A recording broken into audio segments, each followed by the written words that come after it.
All right, let's dive right in. Today, we're talking about a story that pretty much everyone has heard, the tale of the greedy farmer. Now, on the surface, it seems super simple, right? But its message, it runs so much deeper. And honestly, it might be more relevant right now than it's ever been. So let's just start with a quick question for you. Imagine this. What if you personally stumbled upon a goose that laid a solid gold egg every single day? You suddenly have this unbelievable source of steady wealth. What do you do? It sounds like a total fantasy, I know, but your answer really says a lot about your whole outlook. You're basically standing at a crossroads with two clear paths in front of you. Path one is all about patience. You take that daily gift and you build your wealth slowly, steadily, and this is the important part, in a way that lasts. You just trust the process. But then there's path two, and that's the path of greed. You want everything and you want it right now. It's the promise of instant riches, but the slight S, the big question: at what cost? You're literally gambling with the source of your good fortune. And that, of course, brings us to the classic fable itself. Depending on which version you heard, a farmer gets a hen or a duck or a goose that's just magical. Day after day, a golden egg appears. They sell them, they get rich. But it's not enough. Their greed starts to take over and their patience just completely evaporates. So they make this wild decision to cut the bird open, thinking they'll get all the eggs at once. And of course, you know how it ends. They find nothing inside, and just like that, the miracle is gone. Forever. The lesson is harsh and to the point. They lost absolutely everything. It's a simple story, but what's so fascinating is that this isn't just a one-off tale. It's a pattern, an archetype. And that, right there, is where our explainer really begins. So we have this powerful warning against being greedy and short-sighted, but it doesn't just show up in this one story about a goose.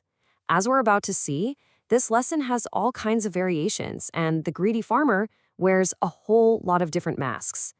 Okay, so let's start here. What if the source of wealth, the golden egg, wasn't some magical bird? What if it was something a lot more common? Something like, say, a harvest. Now, what I love about this version is that it shows a different kind of greed. It's not just impatience, it's straight up deception. So in this tale, a farmer goes into business with a bear. The first year they plant turnips, and the farmer says, hey, you take the top half, I'll take the bottom. The bear agrees and gets stuck with a bunch of useless leaves. The next season, the farmer flips the script. This time, you take the bottom. He plants wheat, and boom, the bear gets cheated again. The farmer won twice, sure, but he destroyed a perfectly good partnership for a couple of quick wins. And that theme of deception just keeps going. But this time, it gets even more personal. It's about family. The greed here isn't for an egg or a crop, but for something you can't even touch, a prophesied fortune. Check this out. It's a story about two brothers, Raju and Sanju. Sanju, the greedy one, hears a prophecy that wealth, or dhan, is going to be found on his brother's tiny, useless plot of land. So Sanju's mind immediately goes to bury treasure, right? He tricks his honest brother into swapping land. But here's the twist. The wealth wasn't gold. It was the amazing harvest that came from Raju's hard work. Sanju, in his greed, traded away his amazing farm for nothing and got played by his own foolishness. You might be sitting there thinking, okay, these are just old-timey fables. But the thing is, this greedy farmer archetype is alive and well today. It's just traded in the overalls for a business suit. I mean, just look at this modern retelling. A farmer lands a huge, lucrative contract. To make as much money as possible, as fast as possible, he starts pumping his crops full of chemicals. He's trying to get all those golden eggs at once, you know? But the whole thing just blows up in his face.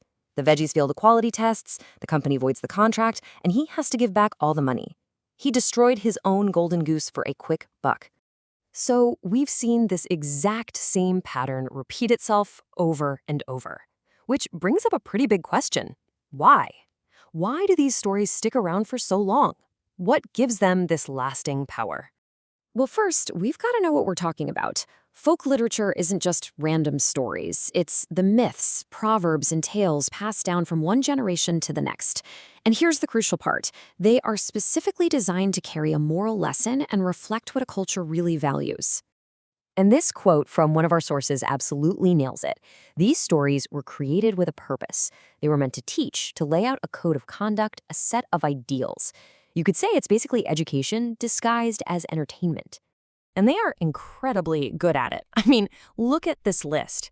These tales get kids curious, they help with brain development, they teach them how to handle real-life problems, and they pass down a culture's most important values. They're like these super efficient teaching tools. And hey, this is not just some theory. Here's the proof in practice.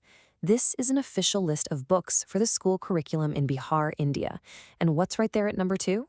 The Greedy Farmer, or Lulchi Kisan. These ancient stories are considered so vital, they are literally part of the official curriculum for kids today. Okay, so what does this all mean for us right now? Let's pull all these threads together and see what the timeless moral is for today. When you boil down every single one of these stories, the goose, the bear, the brothers, the corporate farmer, you are left with one single powerful phrase that just keeps popping up. Lalch buri bala hai. Greed is a curse. Ultimately, the takeaway is so simple but so incredibly practical. Value the good things you have. Nurture them. Don't get so blinded by wanting more that you end up destroying the very thing that's providing for you in the first place.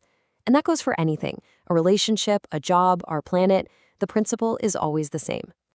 And that leaves us with one last thing to think about. These ancient fables gave us a crystal clear warning. They aren't just stories about farmers and magical birds. They're about us.